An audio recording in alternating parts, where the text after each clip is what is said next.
Hi everyone, this is Suzanne Wagner. Thank you so much for joining me. We are finally coming to the end of September and I am doing the Numerology and Astrology for September 28th, 2020. If you add all those numbers together, you get the number 23. And if you add the 2 and the 3 together, you get the number 5. The number 5 is about the physical body, health, wealth, the physical world, taking care of yourself, exercise, nutrition, diet. It is associated with the feminine. So if you look at a pentagram actually has 5 points. And so we're looking at our health. And it's more important than any external drama that those who do not have your best interest at heart are trying to pull you into. Take your health and your life back. Your heart knows what you need to find contentment and peace. While peace has to be fought for to be maintained, contentment has to be a choice from the deepest place in your soul. Health comes from many factors. The number 5 is all about the body and your health and your well-being. Health comes from more than just your diet or exercise. Your emotional health and spiritual center gives solace and the ability to adapt to shifting tides of life. At this time in our world, I see what I see is tremendous intentional pain and suffering our world is causing to its people and all of life. The emotional and spiritual toll is tremendous. That is why we have to believe in ourselves, and you have to protect yourself by making you and your family the priority. You cannot let a world that has lost its soul and way impact your emotional and spiritual essence. I see these moments as a test of your own center, because the world is always going to try and throw you off center in some way, shape, and form, because circumstances change and there are circumstances that are beyond your physical control. And you have to learn to adapt, and you have to learn to not get so riled up that you actually compromise your own physical health.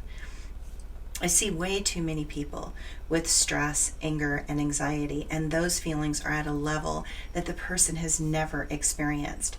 Make no bones about it. People are going through a war, and their bodies and spirit feel it intensely. I wonder what kind of world we are creating when so many feel and are experiencing kind of this form of PTSD. Healing will happen and it will take time, but eventually you will find a new balance. But that balance you seek can never, from this moment on, be dependent on external circumstances ever again. You will have to determine your own path from your own core, your own center, and your own truth. I remember when I was teaching channeling classes, and over again when I would be channeling, information would come through that would say, everybody needs to have some sort of really strong connection to their spiritual core. Notice I didn't say to religion, I said a spiritual core, and that you need to have some way to get in touch with your guides and your angels, or after the years 2011, 12, and 13, the acceleration of the planet was going to be getting so intense that it would literally like spin people completely off, and that we were going to see a lot of people die because they just couldn't handle the energetic shift. And so I see this moment as one of those moments that, I hear older people literally say, like this was not the America that they fought a world war for, and that they went to Vietnam for, or that they, this is not the America that they ever wanted to live in. And how many older people literally say they don't want to be here, and it's like they don't want to watch the destruction of everything that they cherished and everything that they were so proud of and that they held so dear be destroyed in a 4-year cycle. And yet this is where we are.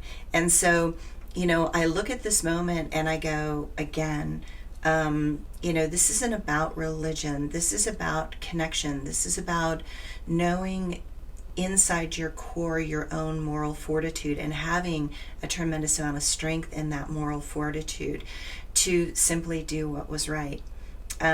today I'm doing this today on Sunday, and I was watching Sunday Morning, one of my favorite shows, and I was watching Sunday Morning, and they were talking about Jackie Robinson and the famous photograph when he hit his first home run in his first game, and how this guy, the next batter, actually held out his hand to say thank you, and like, wow, wasn't that great? And it was an African American man and a white man sharing that moment of pure joy, pure ecstasy, of that feeling of hitting a home run. And it was beyond partisanship. It was beyond black and white. It was a feeling that everyone understands in life, while all the rest of the people sat back and just didn't do anything. They couldn't get past their own biases to simply do what was right. And that's where we are at this point in America, that it's not even about what you believe. It's about, is it right? And if it's not right, why would you believe it? It's that place that we are going forward astrologically, numerologically, and nobody's going to be able to stop it. So, certain people think that they can delay the inevitable, and they might be able to delay it for a short period of time, but they won't be able to delay it. Like, time moves forward, cultures change, civilizations change, demographics change. And the only people that survive and thrive and learn how to be happy are those that are willing to adapt. And if you're not willing to adapt, you crunch down into your own little cave of misery, and you fester that misery. And it's not worth it. I mean, it takes a physical toll on you. It just isn't worth it. I don't want to die and carry anger and resentment and fear and shame and guilt and self-doubt into my next life. I just don't think it's worth it. I mean, I'd rather let it all go, let out my true moral character and fortitude, and simply in each moment do my very best to do what's right. And that's all you can do. And that's the way to live your life from this point forward, in my book. Okay, the astrology for today. On Monday, Saturn ends its retrograde cycle that has been going on since last April, and it is time to rebuild and create a new long-term plan. But Saturn is sort of in a grumpy place because Saturn and Jupiter are in their final degrees in the Sirius sign of Capricorn until December 15th for Jupiter and the 17th for Saturn. So expect a lot of drama to unfold between now and then, and by the solstice on the 21st, when they both conjunct at 0 degrees of Aquarius, we are all going to start to make a shift into forward progression and a new reality, like I have said before, whether you like it or not. So there is a lot to do in a short period of time. So turn off the television. Don't watch the news. Everybody knows what they need to know to make decisions, and do not let yourself be pulled into the dystopia that many want to use as a method to control and manipulate. The moon will move before noon from innovative Aquarius into emotionally deep and complex Pisces. You want to indulge in what you feel, but in truth, you need to become more aware of how others pull you in a way, pull you in this way, and they kind of pull you this way and that, and you have to kind of have this strong center regardless of how the weather is in the external world. Later in the day, Venus and Saturn quincux, attempting to pull you even more between what you want and what you see. The choices are simple. Do what is right. No matter what. In the long run of life, you have to step out of your personal programming and recognize the shifts of reality and step intentionally past our own history and wounding and into the infinite potential that is what this great country was intended to become. Learn to appreciate these moments. They are unique and they are extremely special. You are in a moment. You are in this moment, a part of history in the making. Books will be written about this moment for eternity. How do you think your actions will be evaluated and recounted 100 years from now? What do you think the people 100 years from now are going to think of your choices? It's just an interesting thought. Venus and Mars trine, and you want to have a bit of fun, so take a moment to enjoy the weather turning and go on a bike ride or a picnic with your family. You might be able to make some connections from your past of who you want and have become. Mars is retrograde and you may not have the energy you would like, but you need a bit of a break anyway, so enjoy the moment and take that break. My quote for the day: I walk outside and the blue jay sings out his song. He continues to tell the forest, I am awake as I walk along. My first stop is the stray cat to feed. She makes no sound and waits patiently to proceed.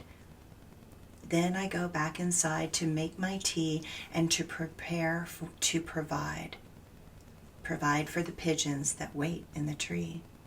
I walk outside and the sentinels fly away and leave. They leave to tell the rest of the group. They fly in as a unified troop. Then to the hummingbird feeders I go. They chirp at me as I bring feeders to bestow. Then the final step is the sugar water for the bees. They are desperate for sugar before the hard freeze. They must have lost their hive in the fire, the swarm let me know their situation was dire. We must learn to help and feel the life all around. If you are willing to look, that life will astound. And my blog for today. We have had some smoke-free days, but today the smoke is back, but not too bad. And I look on the internet and I see that there is a fire in Napa again. And I was going to split wood for our woodshed with my husband, but perhaps we will wait until the wind shifts direction. I know how a parent feels when I look at the land and all of its creatures struggling daily to survive. I marvel at how many of us have a much easier time dealing with life's basic daily needs. We have grocery stores. We have running water to our houses. We have comfortable beds to sleep in. We have ways and means to get to goals. When I look at nature, I see the seasons as they change, from hardship and drought to rain, lushness, and abundance. I see the challenges nature faces unflinchingly. They understand the seasons and rush when it is time, when there is enough for their children, and then wait in surrender and acceptance when it is not. I see the birds that fly into the windows and break their necks. I hold them softly in my hands, sometimes as they take their last breaths. Occasionally I find one is just stunned and comes around, and I put those high up off the ground so that they have some space to regroup and fly away when they are ready. Even though I have ultraviolet stickers on all my windows, it is a process of life and death in the forest. And when one beautiful bird dies, I leave its body out to nourish the predators that come out at night seeking sustenance. Because in nature, nothing goes to waste. Nothing is not used or appreciated. My backyard is a green oasis in the redwood forest. I am the place for water and seeds, grass, and other trees. I am the place of compassion and trust. I am the place for bunnies and skunks. I am the place for bears and deer. My land is the safe zone for the male stags that take care of the boys that have been pushed away by their mothers. These males protect the boys and teach them the ways of the forest. They know that I will not hurt their babies. They even come close to feed when I am splitting wood or working outside, which is amazing because the wood splitter makes a lot of noise. They trust me. They know me as friend. I trust them because they are my friends too. Thanks, everybody.